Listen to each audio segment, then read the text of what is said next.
Probably start off, there's been quite a lot of conversation over the last week or so about the local authority situation. As you know, I think it's a majority of districts don't have enough candidates to fill all the places. And we had a chat with Phil and Jed Power about it, and they sort of said some interesting things. And I had a chat with a girl from Arbury, Ali, and she made an interesting comment. I don't know if you'd seen it on one of the videos, that she said that, just off the cuff actually, because she was asking me about something else, and she said that she was interested in standing for local authority elections, but family commitments, she's got 3 young children, etc., etc. She didn't feel like, and she's somebody who could have actually walked into a position because there are open seats in Arbury.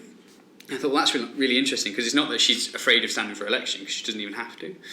It's that she just doesn't feel like it doesn't fit with her life, basically. And we sort of had a chat about the way, how bizarre that seems to a younger generation, that she is somebody who's politically minded. She's interested in her. She's obviously a clear interest in her local community, and could be really beneficial to that. But she's not. The system, the way that these arrangements are at the moment, she doesn't feel like she's able to get involved. And it's really just a practical matter. She's got no free childcare. She's got no, her husband's working long hours and that sort of thing. So she's just worried that she couldn't make that commitment that the current sort of requirements are. So I thought, well, that's really interesting. I've had a chat with a few other people about it, and I thought, well, I'll see what you think of that first. Because I think that she is representative of quite a lot of people, and obviously you've got these two situations. You've got the situation where you don't have enough people standing, and you've got people like her, and I think she's not alone. But well, I think I was lucky when I was elected in Braddon, because they had the meetings of an evening then. Otherwise I couldn't have done it either. So it was quite handy. You could get home, you could get everything sorted, have your tea, and go to the meeting at 7. But everybody's different. So it's up to the individual authorities do you think, to try and make it more user-friendly, if you like. Yeah, well, that's what we were sort of discussing. In theory, all we're talking about is debating an issue and making a decision. And I thought, well, there's no reason why that can't be done in a way that allows her, with all the technology that we have available to do that sort of thing now, to make, to discuss ideas and make decisions. What sort of change in the law would it need, to allow her? Because I see that there's a problem, that there's not enough people are willing to get involved, but then on the other side, I see that there are people who would like to be involved. So, what do you think would be a practical solution to that problem? I actually don't know, but I think local authorities should be able to decide these things to fit their local area. Yeah. If you've got a lot of people who actually it fits more people to have a meeting in the afternoon in one area, then let them change it to afternoon meetings, which I think they still can. I think they've got. I don't think there's anything stopping them from what I know. They've got freedom to basically set their own agenda. But I think so that's up to them rather than national government. Yeah, but I think that the situation in Ballaugh, for example, it was talked about, and I don't know the full ins and outs of it, but the gist that I got is that where they've got only one candidate in Ballaugh. And I don't know if what sort of threshold this kicks in at, but basically the DOI will have to place. Because you've got to have a board there. You've got to have a certain number. I don't know what the minimum. You have to make it quorum. Yeah. It is true. I think really local authority issues are something that an awful lot of people don't want to get involved in because they don't see the point in it. I think that's the big stumbling block. And I think when you get involved, you realise how much they actually do, and it is important to the local area. But when they're given more powers, I think more people will get involved then. Well, that's what Alan Bell has sort of put forward this week, isn't it? That they need to be given more powers. And I think, as I said to Alan, I think nobody would sort of question that. It's a good idea in principle. But for somebody in her situation, it wouldn't really change very much, because it wouldn't matter how much power was put back. She's not going to be able to sort of get involved. So I think, as I say, the impression that I got is that somebody like her would the impression that I got is that it needs a change in the requirements, in effect, in so much as that I think there are a lot of people in her position, people with young families, people with busy lives, people who are interested or would be interested if it was easier. And of course I'm thinking in my head, well, it's technologically possible now that you could get their opinion, and that you could use their knowledge to form a debate and make a decision. So I guess what I'm sort of thinking is, well, effectively the problem is that if nobody sits, then the legal situation kicks in, where it has to be, there has to be a certain number of people on the board. But how much support do you think that there would be for the idea of changing sort of the whole sort of process, so that people could become involved digitally if they want to? Not so much getting rid of the current platform, but adding in this option to allow people like her to get involved. I think that you're asking the wrong person. Seriously, it's. But not. I mean, from a personal point of view, I think from the response that I've had, I think that there is definitely an interest in that in the public. But in terms of Tynwald, because as I understand it, that would need a change in primary legislation. Do you think to allow digital?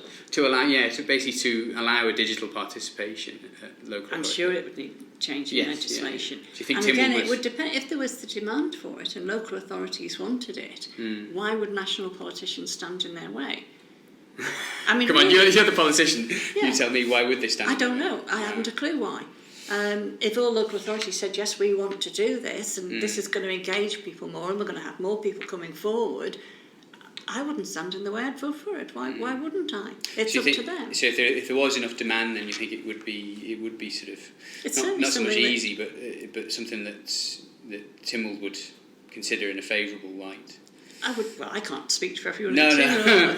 But from my own point of view, yeah. Yeah. Okay. Well, moving on then. How do you see the next 6 months panning out? What's your sort of hopes and dreams? I guess are you hoping for more candidates? Where are you at the moment in terms of?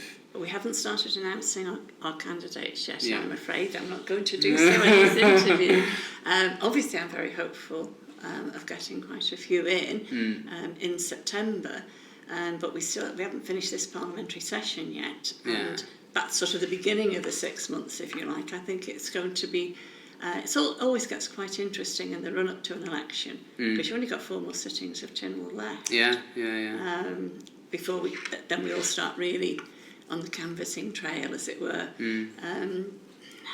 It's going to be interesting, particularly with the boundary changes. I think there's areas that haven't been contested vigorously in the last few years. They certainly will be this time. You think it'll be a lot more fruity, a lot more sort of stuff going on? Absolutely. There's areas where there's a sitting MHK that you think, well, you've got no chance against them. People aren't going to spend their time and their money if they know they're not going to win, if they've got no chance of winning, or they feel that way. But if you've suddenly got an extra seat there that nobody's sitting in, it's going to change the whole atmosphere of the thing. So it is going to be interesting this time. Yeah, you actually, in a sense, then you think that the boundary changes are going to have quite a significant sort of shake-up effect. They're going to. I do. Yes, I do.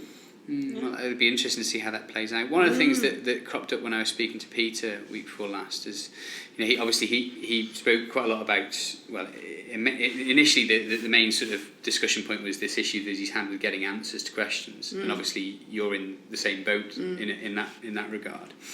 And I thought about it quite a lot after I spoke to him. I thought, well, obviously Peter has got this very clear idea about what he wants in terms of a party, an oppositional party sort of system, and obviously I've sort of thought through that, ever since we first spoke about it, and since Peter sort of spoke about it, and I thought, well, in essence, what you're trying to achieve, and what you have been quite successful at over, what Peter and yourself have been successful at over the last sort of several terms, is.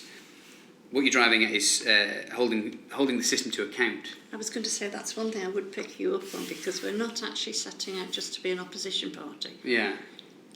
Sort of 85, 90, maybe 95% of the time we actually vote with government. Yeah. But the ones that are covered in the media are when we don't agree, of course. Yeah. Because it doesn't make good press going, and everybody agreed. Nobody's going to read that. So it's really only the contentious issues that become contentious because we're disagreeing with them, they get reported, which make it appear that we're just in opposition all the time, which is not the case. We are we are there to scrutinise and ask questions and be satisfied, because you have to remember we're there to represent our constituents. Now, if we don't ask the questions that we need to ask, a lot of the time to find out how we're going to vote on an issue in the future, how are we doing our job? And I cannot understand why government will not answer at times. I mean, they're perfectly legitimate in what they do, because standing orders say a minister can answer in whatever way he wants to. He has to answer, he has to say something. He doesn't actually have to answer your question. He just doesn't have to answer your question, which is terribly frustrating. So, I mean, yeah, this is what I was thinking. I mean, what's the sort of ideal scenario for you? Is the ideal scenario for you that Libvan has 6 MHKs or 8 MHKs and has enough clout to really... Has enough to be a real force, yes, exactly.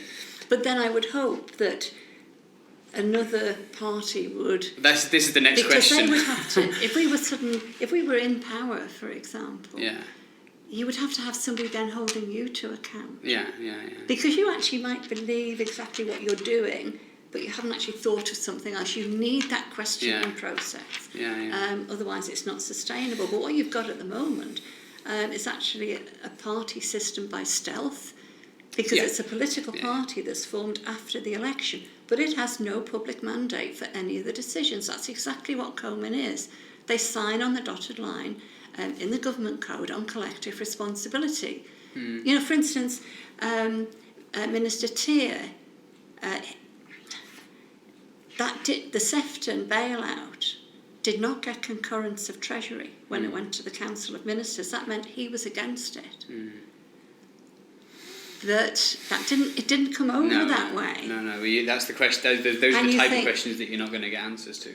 Well, no, it's not the questions. It's the fact it was in the evidence that it had gone to the Council of Ministers without Treasury concurrence, which means Treasury did not agree with the deal.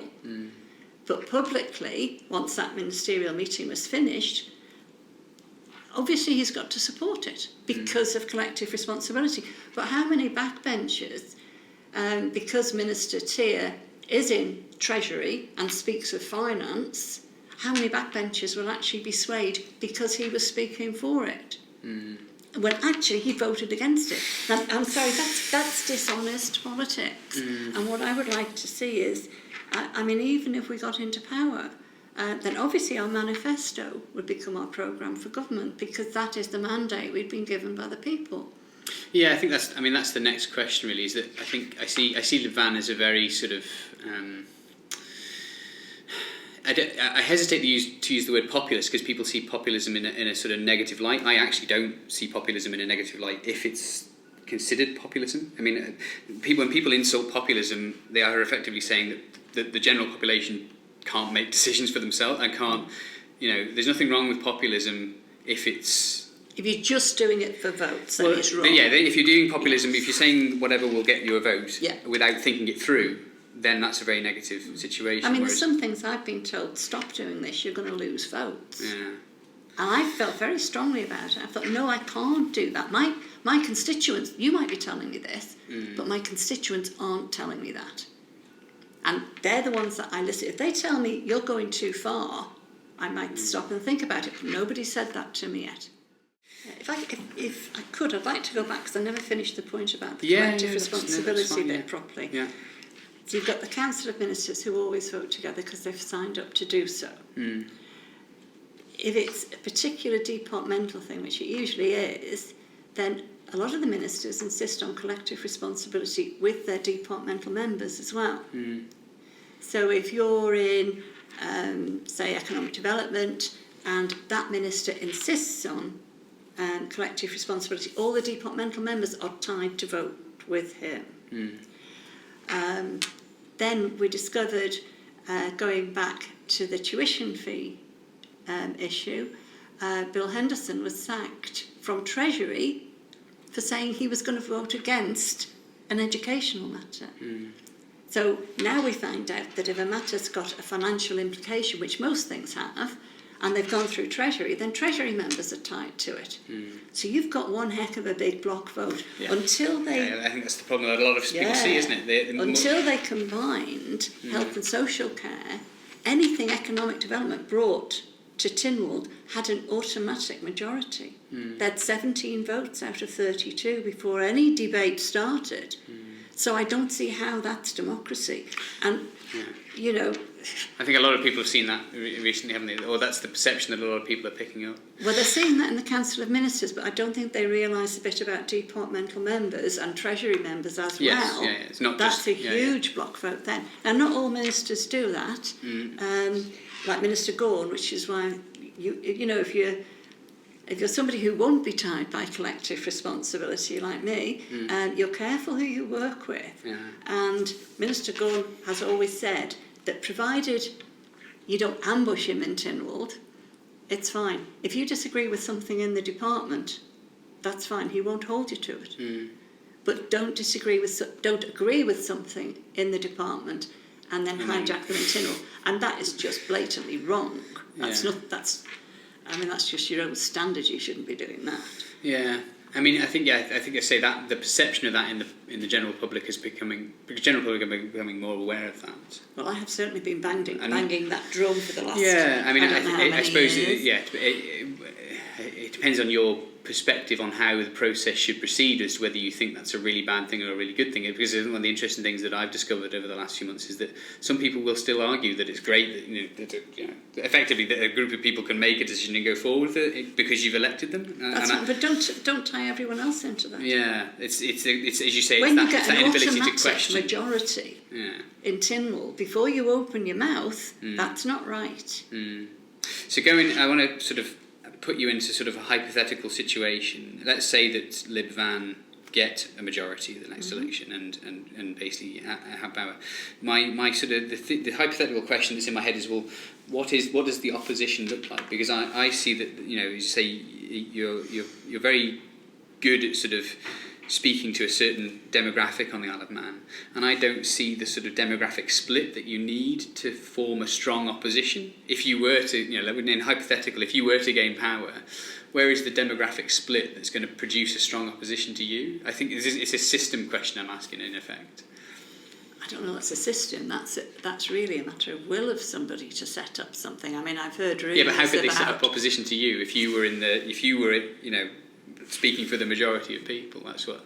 That's the sort of... Well, isn't that democracy? If you're speaking for the majority of people, then it is not a question of being in opposition to you. It's a question of doing the scrutinising of you. And I would want somebody scrutinising me and whoever else was in with me, if that was the case, because you get sloppy if you haven't got anybody looking at you. It's like if you never had to have your accounts audited, you get a bit sloppy. Yeah, nobody's watching you. You can do what you want. But it just, if that's close enough, that'll do, because it's not going to make a material difference to you. Yeah. So here's the question: if in a hypothetical situation Lib Van came in, what would they change about that process, about the collective responsibility and CoMin? What sort of... Well, I think again, you would have a programme for government which would be agreed. Yeah. And certainly you would need collective responsibility on those items in that programme for government. Because you're saying this is what we're going to do, and everybody says they agree to it. So everyone would have to be tied to that. But outside of that, I mean, for example, why would you tie people into bendy buses, for example?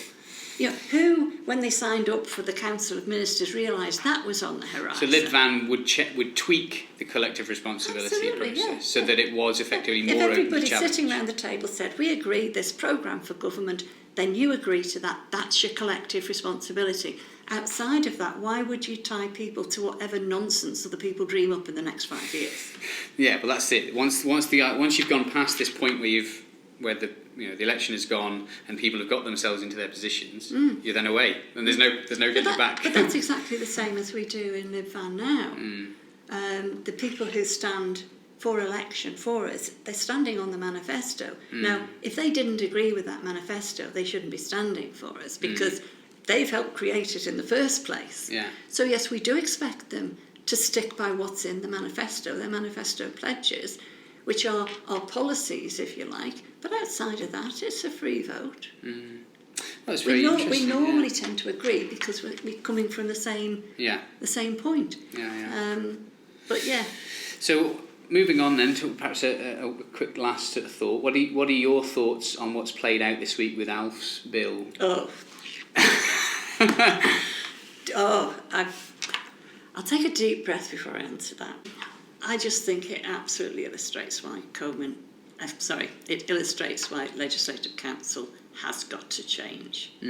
I mean, it's outrageous that they can overrule the elected members with the mandate of the unanimous vote. A unanimous vote. I just think, really, that they're signing their own death warrant by doing that. Because it's illustrated to everybody. They shouldn't be voting on this. They shouldn't be able to do this. As I understand it, it isn't technically dead, is it? Because there's standing orders that it could be pushed through effectively after they voted on it. It's a delaying process. It's a delaying process, but it's until after the next elections, which means they get to vote on the next Chief Minister. In principle, it's not a very good move in terms of PR. Absolutely not. As I say, it's just illustrated to everybody why reform is needed. I mean, either their powers need redefining or it needs abolishing, one or the other. Do you think that would become a critical election matter, for any candidates coming out? Is that something that... I mean, obviously Lib Van have a very clear position on that, but all of your independent bods floating out there, do you think that they will all have to effectively commit? And my manifesto pledges, I think Legco should be X, Y, Z. I think that's going to become a critical... I mean, the public have got an idea now that this is, or people just not really care? I hope so, but that's up for each individual prospective MHK to decide what they think the people in their area want to hear about in the manifesto. And if they've been out talking, a lot of people still don't even understand how it all works. And how would you? It's not taught in school. And there's nowhere actually where you just look it up easy. Yeah, there's a flow diagram on the Symbol website. It doesn't really explain how the power shifts. Doesn't. And as I said, this should be taught in school. I mean, I didn't know about collective responsibility until about 2005-06. I was horrified when I found out how it actually worked. And what do you think then on this? Is it Lord Lisvane, the fellow that's come in? Yes, that's right. What do you think on that? I can't think anything till I see the report. Well, I mean, what do you think of it in principle? Because the first question that popped into my head when I heard about it is, well, why are we paying somebody from the UK to come and tell us how to reform Parliament? Why can't we do that ourselves? Yeah, because we haven't, have we? Well, but he's going to come in and... People have tried over and over and over. And part of me thinks, is it just a delaying tactic so no questions are going to get asked because they're going to say, we're waiting for the report. And part of me is actually hopeful that it will crystallise in something that the next administration can get their teeth into and actually do something about it, because it has to be done. It has to be done, but my concern is if you had enough people in with if you had enough people in September who all believed that something had to be done, it would get done. Yeah, I suppose my two concerns are that, that I don't know who this chap is, I don't know anything about him, but that it won't be a representative sort of picture of what the population actually want. No. And B, that he might make some great recommendations, even if it isn't, he might make some great recommendations, and then it might be filed number 9. Well, that's happened. I mean, look at the two scope and structure of government reports. So, what's the solution to that? Well, there isn't one until you get a government in that is actually prepared to do something. And for that, you need like-minded people, even if they're not all in the parties, so to speak, or in a specific organisation. If you've got enough independents in with enough that they'd had it in their manifestos, that they believed in this, they were on record as believing in reform, then hopefully you would actually get somewhere. The last question then, how is Lib Van going to get more candidates? By saying we've still got seats empty, and you're looking for you are actively we've still got constituencies that we haven't filled, and if anybody's interested in coming and join us, we'd be more than happy to talk to them. So at the moment you have got an idea in your head of candidates for certain areas. It's a process that's great. Yeah, well, but everyone goes through a selection panel. That's not down to me. Make sure they're all on the... You see, even in Lib Van we restrict the power. Yeah. Well, thank you very much for your time today. It's been really, really good to talk to you. No, thank you, James. And I hope we can do it again sometime in the next few months. Whenever, yeah. Cheers. Thank you very much. All right.